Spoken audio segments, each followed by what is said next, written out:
Another precious nugget in my treasure chest of secrets to becoming an outstanding public speaker and an effective communicator is body language. As a speaker, you must always remember that the essence of your message is not just about what you said, but more importantly, about what your audience remembers from what you said. And most importantly, what they will do with what they remember from your message.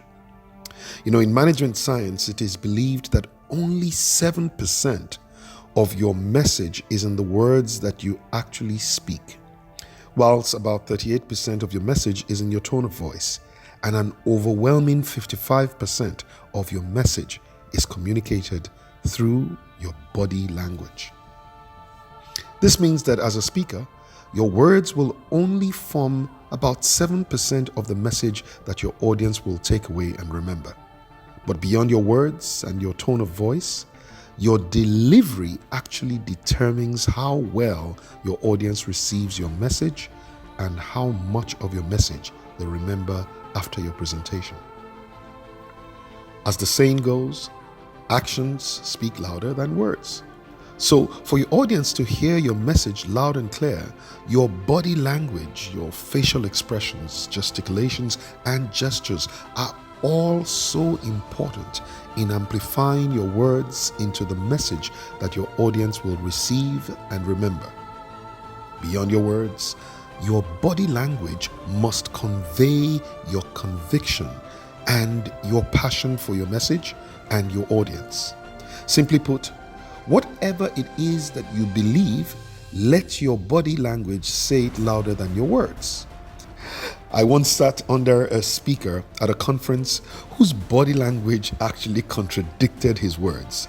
And several times in the course of his presentation, he put up 3 fingers as he said the number 4.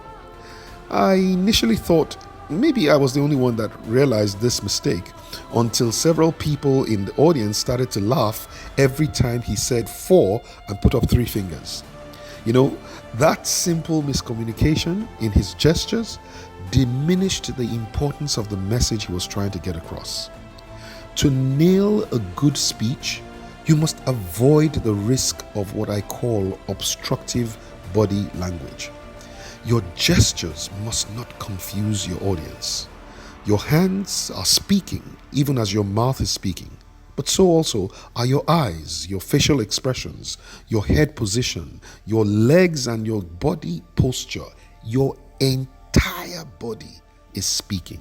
So please pay attention to what your body is saying. Otherwise, you could deliver an amazing speech with great content and still have your audience a bit confused and disconnected from your words, and some of them may not even be able to remember anything that you said when your presentation is over. I am often introduced to many audiences as a motivational speaker. And for this reason, I've found that the audience many times becomes very expectant that my message will be upbeat and ablaze with positivity and energy. But you must remember that, like any other human being, I am sometimes not always in an excited mood.